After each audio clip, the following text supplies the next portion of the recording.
Computer engineer police कप्तान घुले सुशील चंद्रभान का नया प्लान।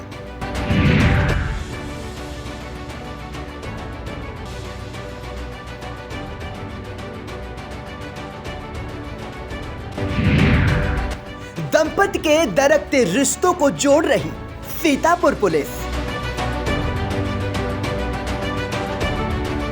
पति पत्नी या पारिवारिक रूप से जो झगड़े होते हैं उनको आपसी समझौते से बात करके सुलझाने का प्रयास किया जाता है। ये प्रयास रहता है कि कोई फैमिली बनने में काफ़ी साल लगते हैं, टूट बहुत छोटे से झगड़े से जाती है। अगर उनको बिठा करके बात करके अगर हम उनके परिवार को बचा सकें, बच्चों का भविष्य देखते हुए अगर उनको एक दूसरे से मिला सकें, तो इससे बड़ा कोई अच्छा कार्य नहीं हो सकता। 10,000 ई रिक्शों का जाल, जाम के झाम से निपटने का क्या है प्लान?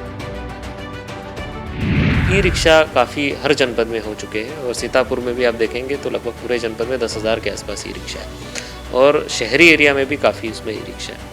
और उनकी सुव्यवस्थित चीज़ें न होने के कारण कई बार चौराहों पे जाम की स्थिति तैयार होती है। एक तरफ हमें उनकी रोटी को भी हार्म नहीं करना है, उनके भी अपने एम्प्लॉयमेंट का साधन है उसको जारी रखना चाहिए। एसपी की पहल, प्रधानों के सहयोग से तीसरी आंख रखेगी गांवों पर नजर।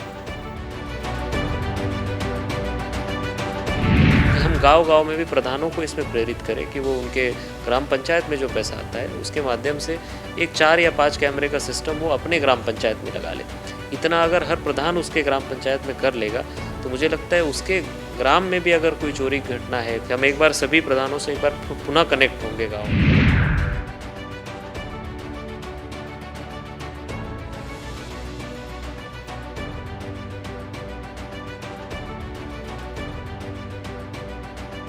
इलाहाबाद हाईकोर्ट की लखनऊ पीठ की तरफ से आंगनबाड़ी कार्यकर्तियों व सहायिकाओं को निर्वाचन ड्यूटी सहित अन्य कार्यों में न लगाए जाने के आदेश के बाद कार्यकर्तियों में खुशी की लहर है। कोर्ट के इस फैसले से उत्तर प्रदेश की करीब 4 लाख आंगनबाड़ी कार्यकर्तियों को बड़ी राहत मिली है। हालांकि इससे पहले वर्ष 2016 में विभाग के तत्कालीन प्रमुख सचिव राहुल भटनागर ने भी इस संबंध में दिशा निर्देश जारी किए थे, लेकिन उस पर अमल नहीं हुआ। इसके बाद संघ के पदाधिकारी हाईकोर्ट चले गए। वहां से करीब 8 माह बाद आंगनबाड़ी वर्करों के हित में आदेश पारित हुआ है। हाईकोर्ट की लखनऊ पीठ ने कहा है कि इन कार्यकर्ताओं का काम काफी महत्वपूर्ण होता है। इनकी चुनाव या किसी अन्य काम में ड्यूटी लगाने से गर्भवती महिलाओं, नवजात शिशुओं, नौनिहालों व धात्री के स्वास्थ्य पर गंभीर असर पड़ेगा। अदालत ने अपने आदेश की प्रति बाल विकास सेवा एवं पुष्टाहार निदेशालय उत्तर प्रदेश को भेजा है। आदेश में कहा गया है कि आंगनबाड़ी वर्करों से विभागीय कार्य के अलावा अन्य कोई कार्य न लिया जाए। इससे संबंधित जिलाधिकारी एवं जिला कार्यक्रम अधिकारियों को दिशा निर्देश जारी करने का आदेश दिया है। अदालत ने यह भी कहा है कि गांव में पंचायत मित्र, शिक्षा मित्र, रोजगार सेवक, ग्राम सचिव आदि पहले से ही इलेक्शन ड्यूटी निपटा रहे हैं। ऐसे में आंगनबाड़ी वर्करों को बीएलओ ड्यूटी में भी न लगाया जाए। कोविड के समय कार्यकर्तियों की ड्यूटी लगाने पर ग्रामीण क्षेत्र के बच्चों की देखभाल में दिक्कतें आएंगी।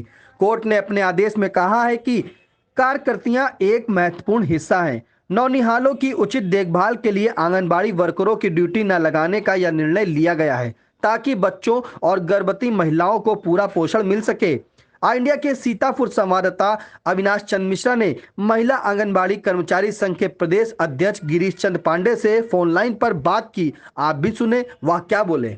कोर्ट का फैसला आने के बाद आंगनबाड़ी कार्यकर्तियों और सहायिकाओं को काफी राहत मिली है। कोर्ट ने आदेश दिया है कि आंगनबाड़ी कार्यकर्तियों, मिनी कार्यकर्तियों और सहायिकाओं को अब किसी भी चुनावी ड्यूटी अथवा अन्य कहीं भी उनसे ड्यूटी का कार्य न लिया जाए। अभी तक आंगनबाड़ी कार्यकर्तियों की चुनाव सहित अन्य कई जगहों पर ड्यूटी लगाई जाती थी। कोर्ट के इस फैसले के बाद हमारे साथ लाइन पर जुड़े हुए हैं महिला आंगनबाड़ी कर्मचारी संघ के प्रदेश अध्यक्ष गिरीश चंद्र पांडे जी। हम उनसे जानेंगे कि यूपी में कितनी कार्यकर्तियां हैं और कोर्ट का फैसला आने के बाद उन्हें क्या क्या राहत मिली है। जी पांडे जी बताएं। जी देखिए, 4.25 लाख प्रदेश में आंगनबाड़ी है। 4.25 लाख मिनी आंगनबाड़ी और सहायिका मिला के 4.25 लाख लोग हैं। इनको बहुत बड़ी राहत मिली है। कोर्ट ने साफ साफ आदेश निकाल दिया, लखनऊ बेंच ने, हाई कोर्ट के लखनऊ बेंच ने, कि अब इनको केवल आंगनबाड़ी सेंटर का ही संचालन करना पड़ेगा। अब कोई भी सरकारी अन्य कामों में विभागों के, चाहे चुनाव हो चाहे अन्य कोई काम हो, कोई भी काम में ये नहीं लगाई जाएंगी। ये आदेश किया हाई कोर्ट ने। इससे बहुत बड़ी राहत मिली है आंगनबाड़ी महिलाओं को। जहाँ चाहता था डीएम साहब लगा देते थे, जहाँ चाहते थे कोई भी अधिकारी, सरकारी अधिकारी जो है इनकी ड्यूटी लगा देते। इससे बहुत बड़ी राहत मिली है। इस हाई कोर्ट के आदेश से बहुत बड़ी राहत मिली है। अब केवल ये अपने सेंटर के संचालन का काम करेंगी और इनका बहुत, अब सेंटर के संचालन में ही इनका लग जाता है काम। बहुत ज्यादा शाम तक उसी में परेशान रहते हैं, रिपोर्ट बनाने में परेशान रहते हैं। पंडित जी, बहुत बड़ी राहत मिली है इनको। पंडित जी, ये कब आपने रिट दायर की थी आपके संगठन ने, और कितने समय बाद फैसला आया है? ये हमने रिट किया था करीब 8 महीना पहले किया था रिट। 8 महीना पहले रिट किया था, वो फैसला आया है अभी जा करके जो है, अभी अगले महीने में फैसला किया है। अच्छा, इससे पहले भी क्या कभी इस संदर्भ में कोई विभागीय आदेश अथवा कोर्ट से आदेश हो चुके हों जिनका पालन नहीं कराया गया हो?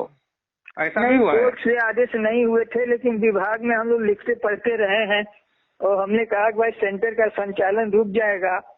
ये बहुत ही महत्वपूर्ण काम करती हैं। मतलब 2 साल से लेकर के और 6 साल तक के शिशुओं को क ख ग घ पढ़ाना, किताब पढ़ाना, अक्षर ज्ञान कराना और उनको उठना बैठना, उनका नाप जो तौल वजन तौलना, हाइट तौलना, ये सब काम सेंटर पर करती थी, रिपोर्ट भेजा जाता था। अब इस काम के अलावा जब चुनाव में लगा दिया जाता था, सरकारी अन्य किसी कामों में लगा दिया जाता था, तो सेंटर का संचालन रुक जाता था। आंगनबाड़ियों का जो काम है वो रुक जाता था। तो इसलिए ये बहुत बड़ी राहत मिली है हाई कोर्ट के इस आदेश से। तो ये हमारे साथ सेंटर के संचालन का ही काम करेगी। ये हमारे साथ लाइन पर थे महिला आंगनबाड़ी कर्मचारी संघ के प्रदेश अध्यक्ष गिरीश चंद्र, जिन्होंने बताया कि कोर्ट से आदेश आ गया है। अब ये इसका अक्षरशः पालन होने की उम्मीद है। आंगनबाड़ी कार्यकर्तियों को चुनाव सहित अन्य कई कार्यों में ड्यूटी से अब उन्हें उम्मीद की जाती है कि छुटकारा मिल जाएगा। बहुत बहुत धन्यवाद।